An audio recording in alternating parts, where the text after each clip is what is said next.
What is Westbeth? Westbeth is located in New York City's West Village at West Street and Bethune Street.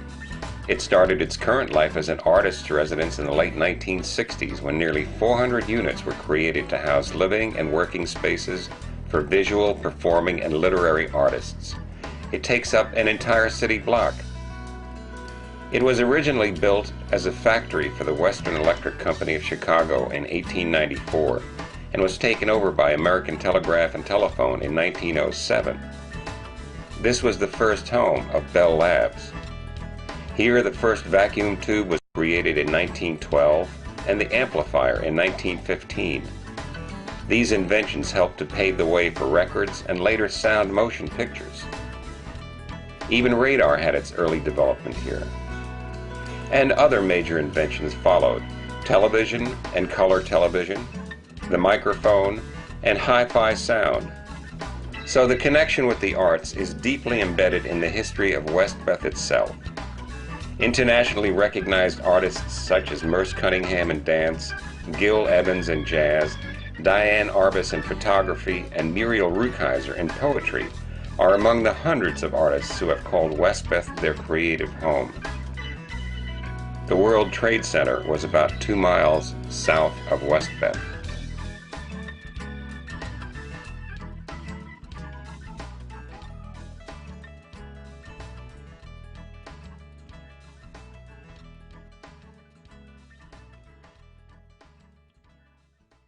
I remember the July before the World Trade Center attack. My partner and I went to a concert outside by the World Financial Center, and we saw Hugh Masekela, who was absolutely fabulous. And it was one of those wonderful New York evenings where the World Trade Center was in the background, and the sun was setting behind us in the Hudson River. And it was just like one of those magical New York City nights where everyone was dancing, and it was just a very, very special evening.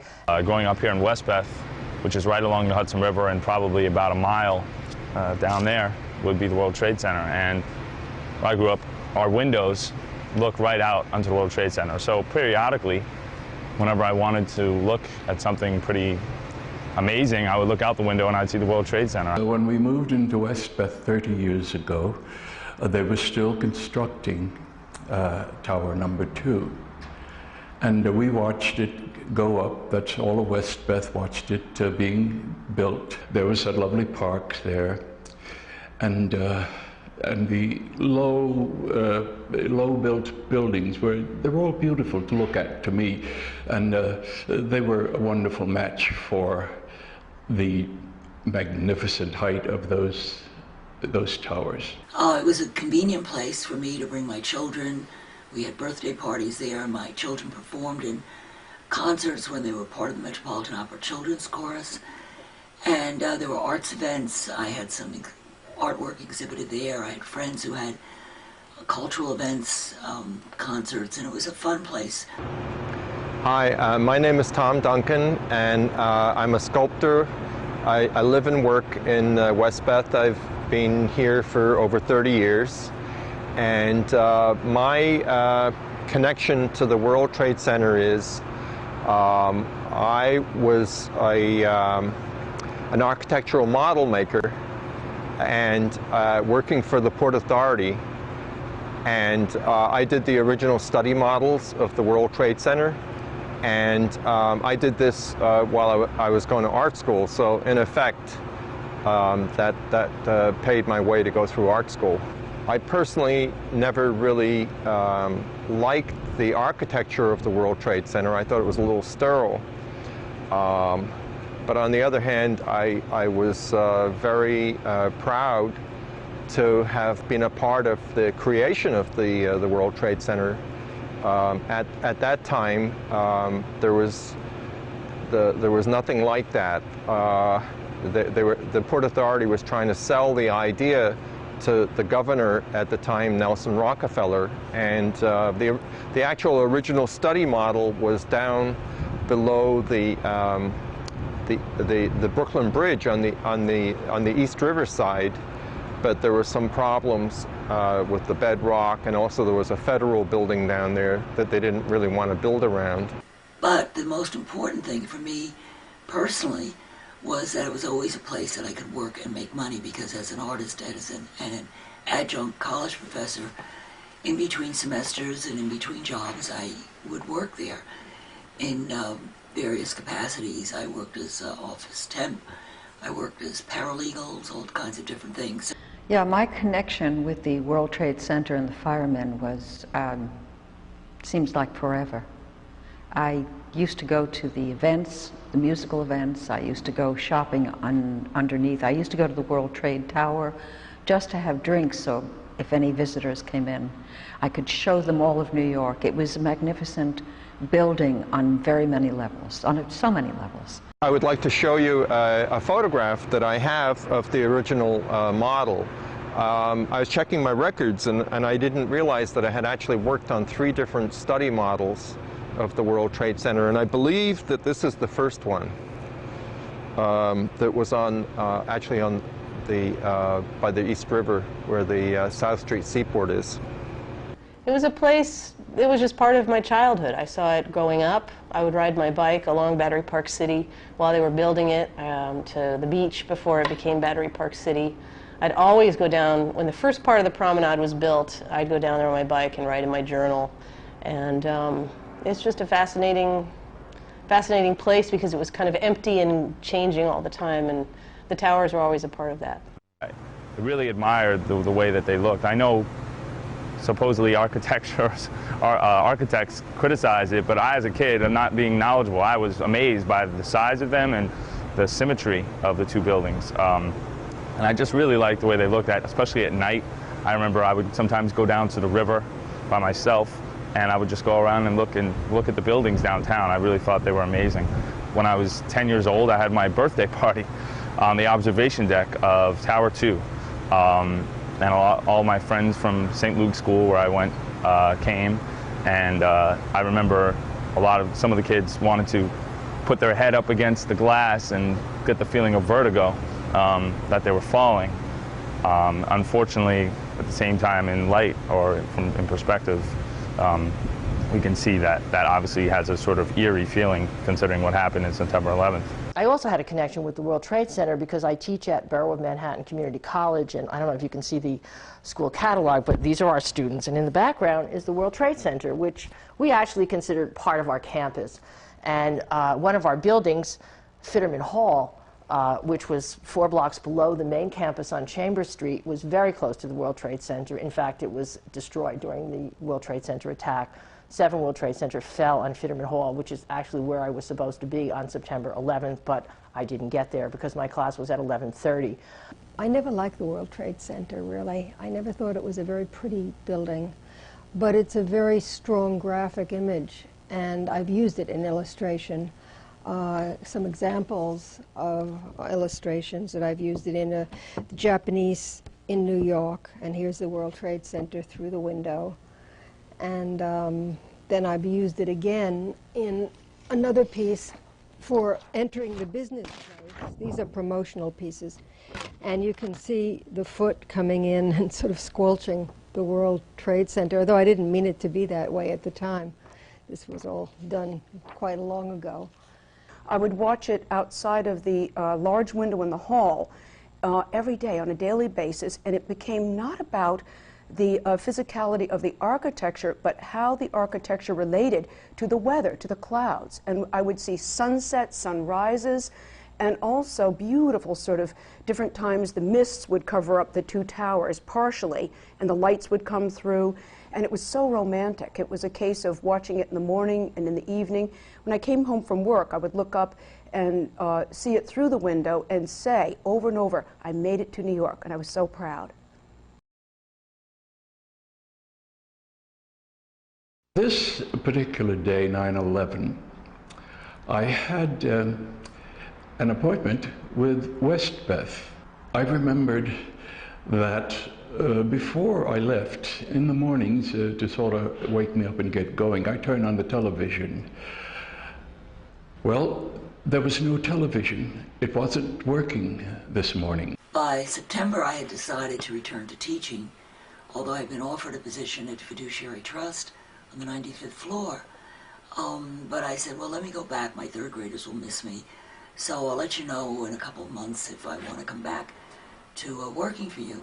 Had it not been for my third graders, I would have been sitting at 8 o'clock on the 95th floor with Fiduciary Trust. Instead, I was sitting with my third graders in Bedford-Stuyvesant, Brooklyn, for which I'm very grateful. On 9/11, I was sitting right over there in my Wasserly chair, speaking to one of my favorite students on the phone. His name was Michael Noth, and Michael had gone on to join the Navy. He became a naval illustrator. We were chatting on the phone. It was in the 9 o'clock area, and he was at the Pentagon. It felt as though an airplane went through my back, and I said, "Oh my God, something's weird. There's an airplane flying too low." So I threw the phone down. I ran out in the hall to look towards the World Trade Center, the largest view, and I saw a very tiny airplane. It looked like a toy spin around, and it appeared as though it went into the World Trade Center. And I thought it was a tiny, small plane, so I screamed, and Westbeth being all artists, the doors all opened. And usually most buildings would have people at their morning jobs. And I said, a tiny plane has gone into the World Trade Center. People said a small plane came right over. It was low, flying over 6th Avenue. In the morning, I got a call from my brother in Park City, Utah, near Salt Lake, and it was to wake me up to say that the World Trade Center was disappearing. And from tower number 2, there was black smoke, and it looked terrible. It was only at the top, but I thought, oh, something terrible is going on there. I went up on the roof. All there was smoke. So we ran up to the roof, Mara, Tony, and myself, and we took about 500 pictures of that, including this picture right here that's all over the world. It was in a window in Athens, Greece. It was in Italy, in Milan. And then all of a sudden, there's a second one. Suddenly we stood there and watched it melt, just like you put tea in your, put sugar in your tea and it just melts down. And it just was an incredible sight because it didn't seem real. Well, a couple minutes later, we all saw the second plane come around and hit, and everyone screamed, and everyone was really scared. And everyone knew immediately at that point, any possibility of an accident we knew was gone. There was an explosion of violent, a tremendous explosion of fire right across the expanse of the whole street that we could see. And I'm on my way to school, and the trains, I was hopping on 2 train line on 174th, and as I'm on the platform, I look up in the sky and I see nothing but smoke. I get to 42nd Street, that was the cutoff point. From there, everybody who was on the train or on the bus had to get off. And I get outside and I see people running, I see people like chalked up, looking like they just got debris or fire. When it started to implode, it was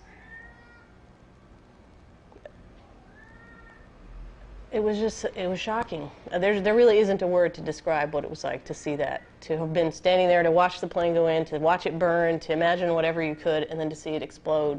Suddenly a friend called and said, you know what, there's something very odd happening in your apartment. The telephone's ringing, and it's ringing in a very loud manner. I ran down to my apartment, picked up the phone. It was Michael, my student. And he said, Karen, something very serious is happening. It's possibly a terrorist act, and I'm very worried about you since they've hit the World Trade Center. And all of a sudden I heard a big explosion. My friends looked down and said, wow, they just hit the Pentagon. Where did you say that phone call was from? And I was holding the phone and I said, the Pentagon, but the line is out. 5 days later, my dear Michael was found. I was devastated. As I watched the black smoke, just black smoke coming out of the tower number 2. Then flames came licking through the smoke, just licking through. And then we saw people going out of the windows. And this was pretty horrifying. And all of a sudden, we saw the buildings begin to move. Well, buildings don't move.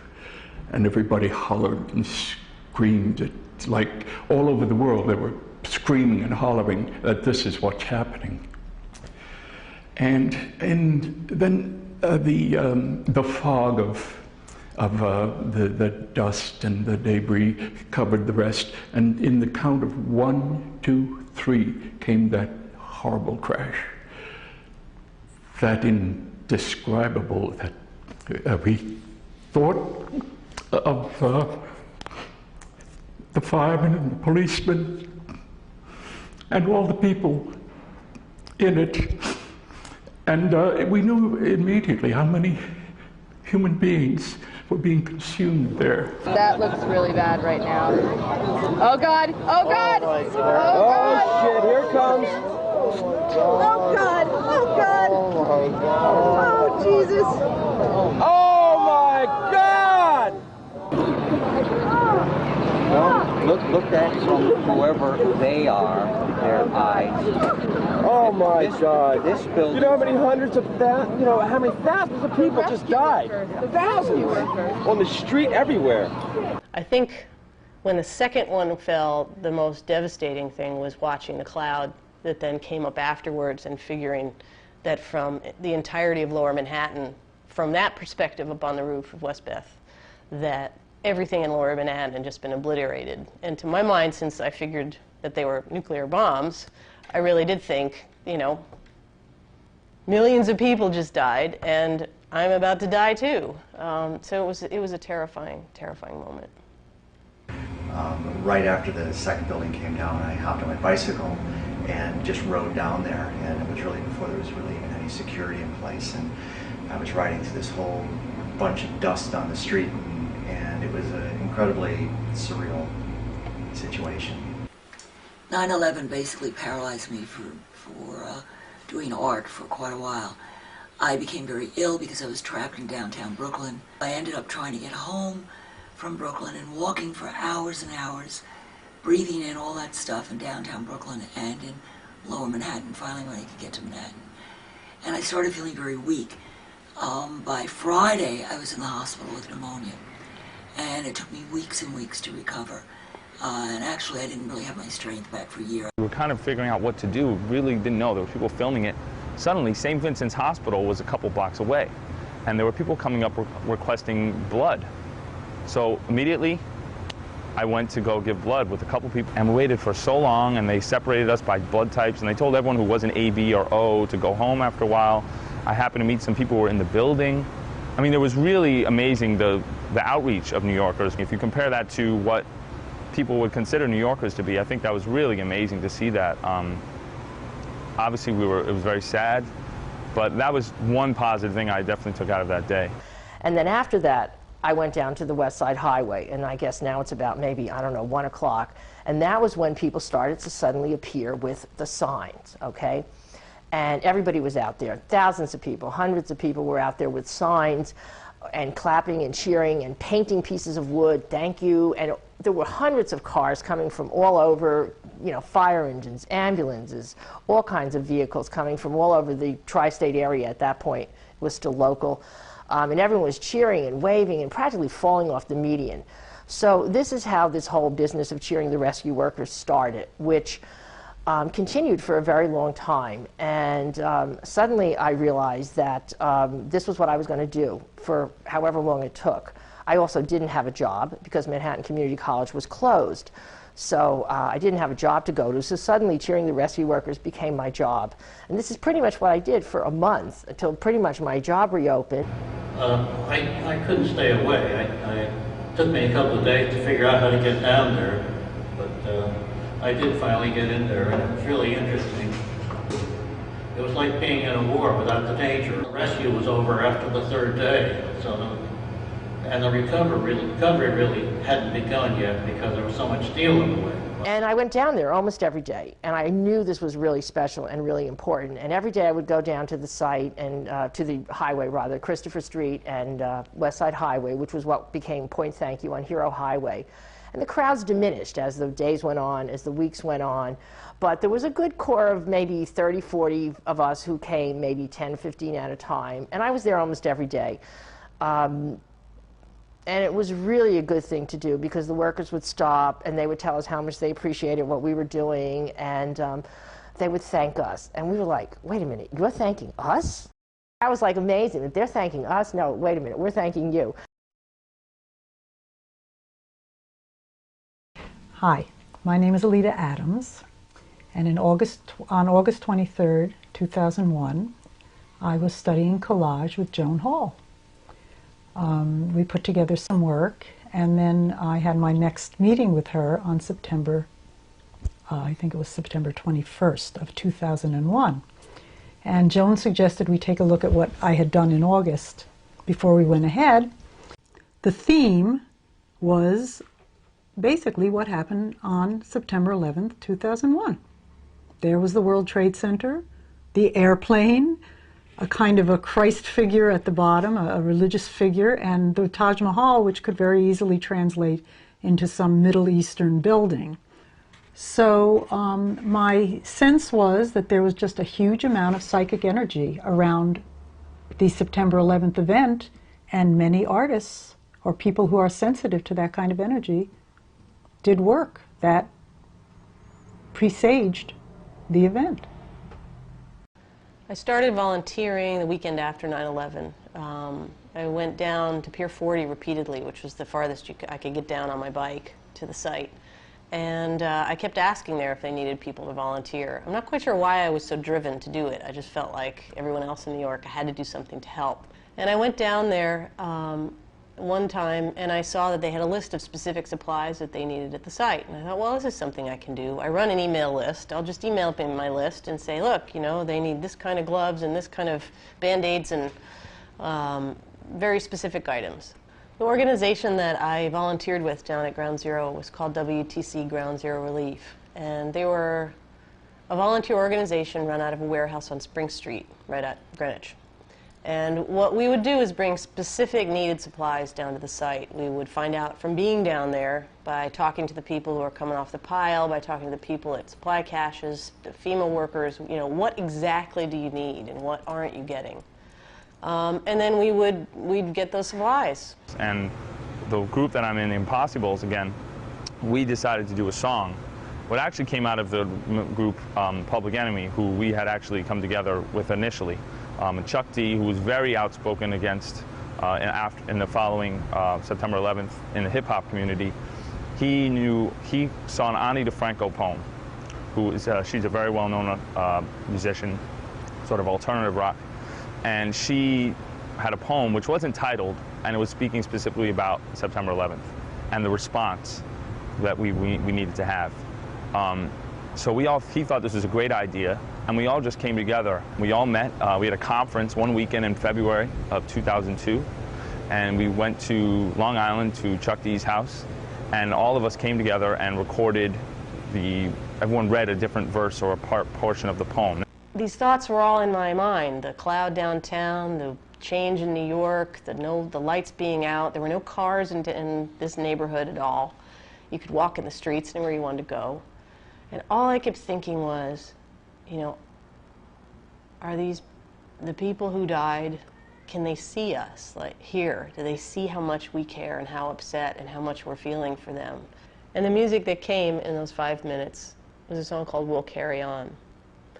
And interestingly enough, I didn't know it at the time, that song would end up being a CD which would represent songs by firefighters and volunteers that I met down at Ground Zero, police, people in the Port Authority, and musicians in New York. And it became a focus of, I like to think of it now as healing through music in a way that I don't think any of us were aware that we were doing or needed to do, just was what felt right at the time.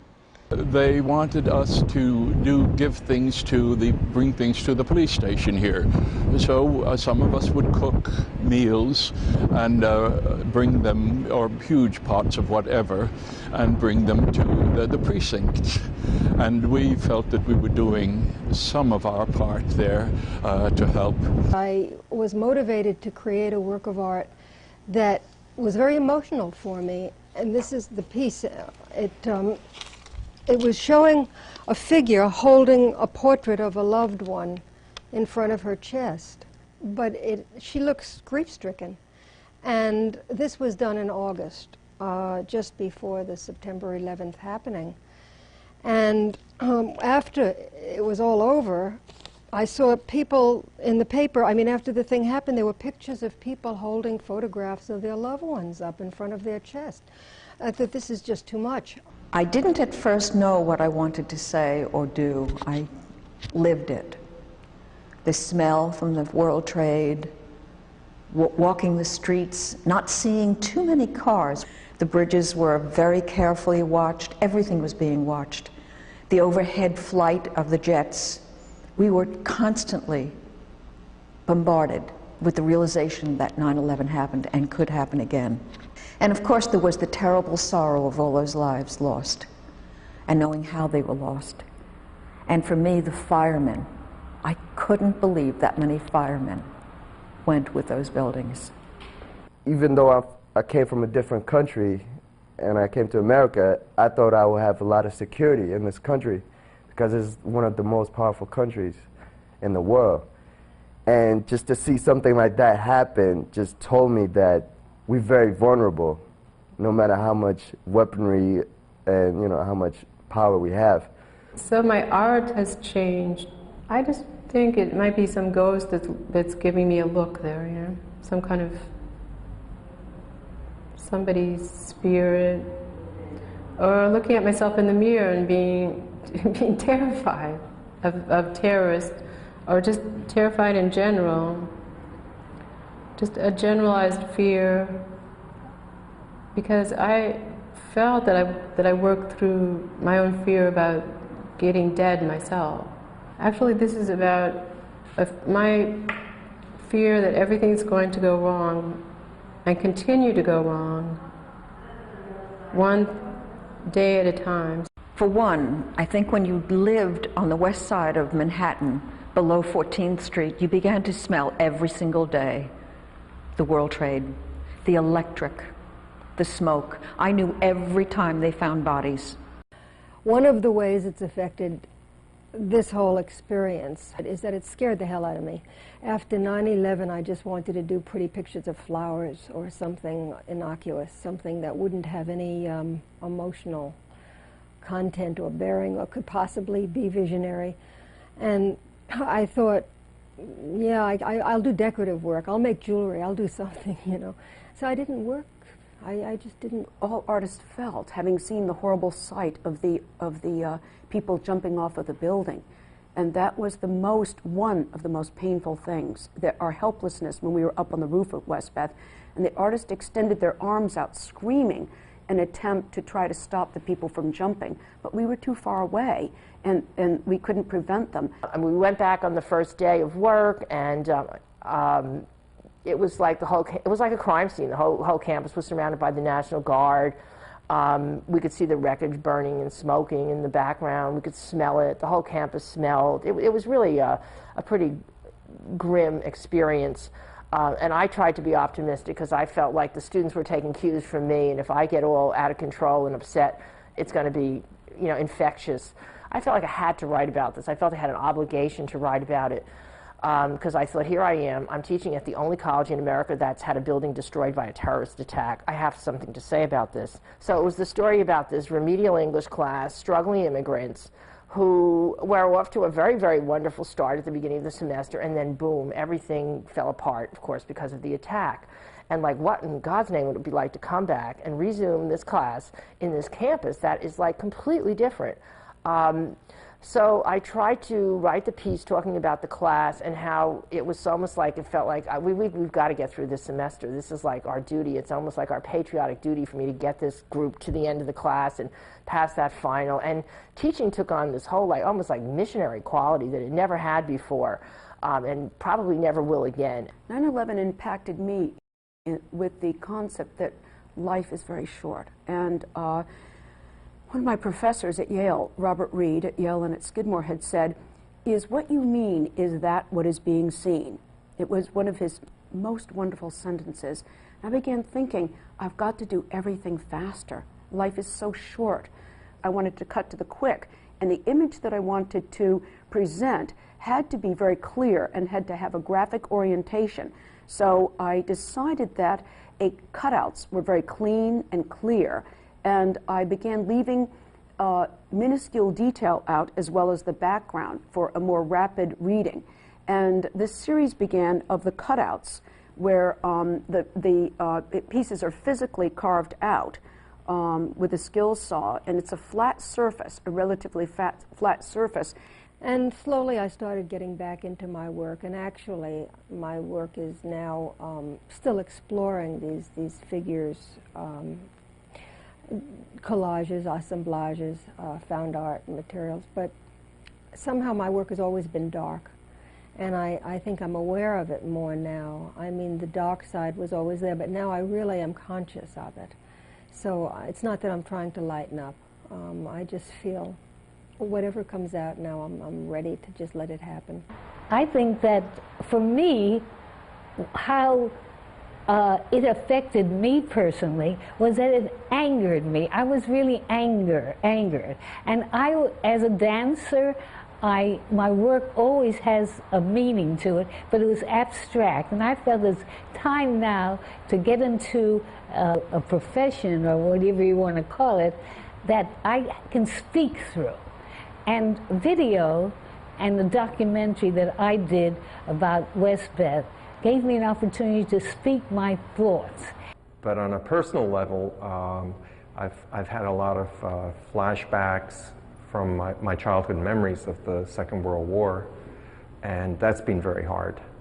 You know, certainly it's affected my sleep, and you know, my mental health is certainly affected. I mean, right after it happened, I just thought, you know, what I'm doing is so unimportant and so insignificant. I was really doubting myself. And it took quite a while to kind of like come back and just say, hey, you know what, life continues no matter how terrible it is. The artwork that I've been involved in is a combination of probably my love of this country, the American flag.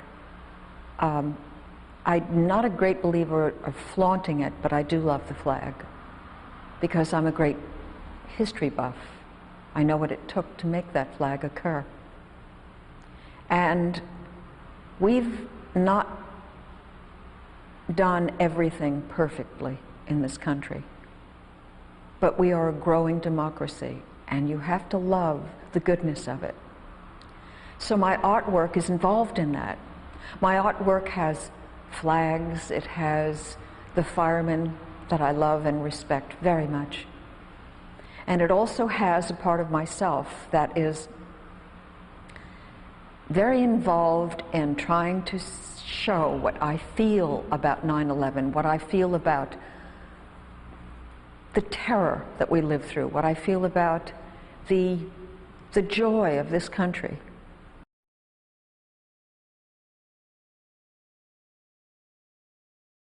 What is the impact that 9/11 has had on the art community in New York, or for that matter the United States, or for that matter the world?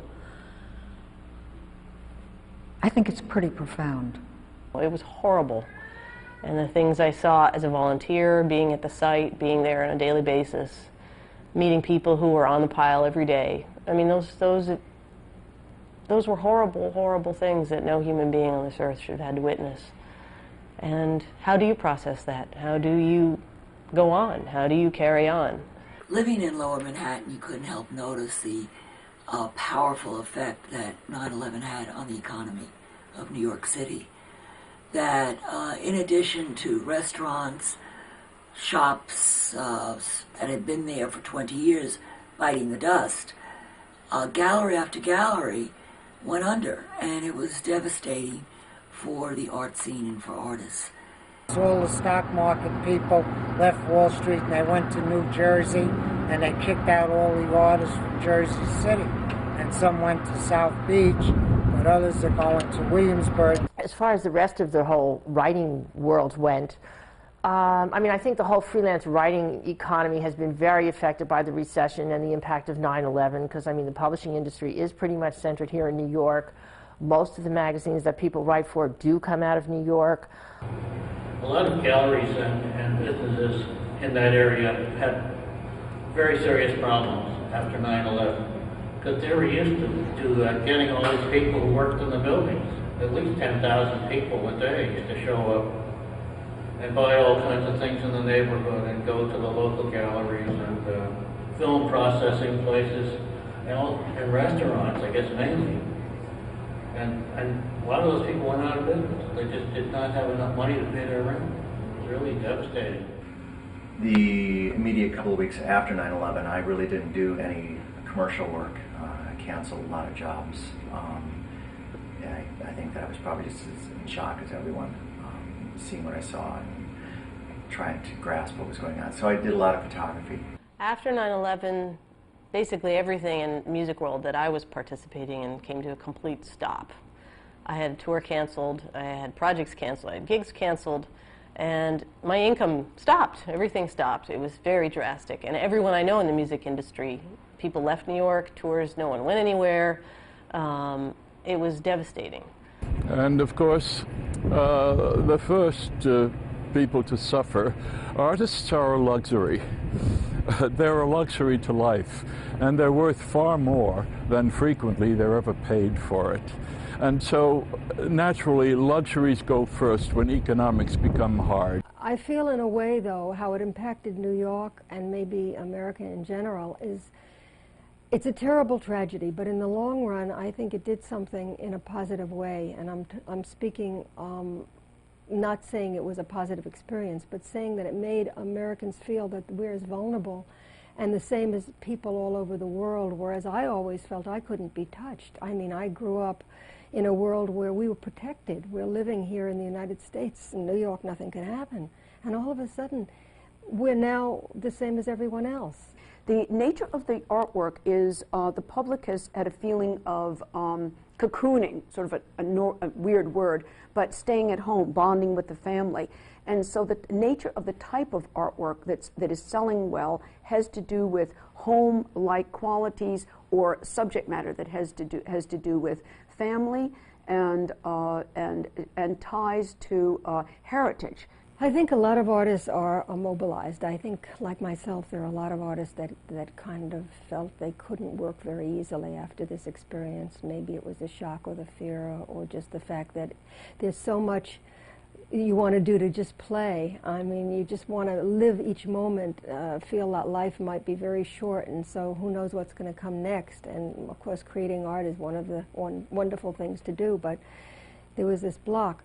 I think the more corporate side has really kind of stayed away from it. They prefer to keep hip-hop apolitical, because in order to sell records, it's better to not have any kind of position. But the more underground and less mainstream artists, and with a few exceptions in the mainstream world, have managed to say something about this. We've got to find a different agenda. The agenda we have right now doesn't work. The agenda we have to find is another way to approach the people. I believe in the people.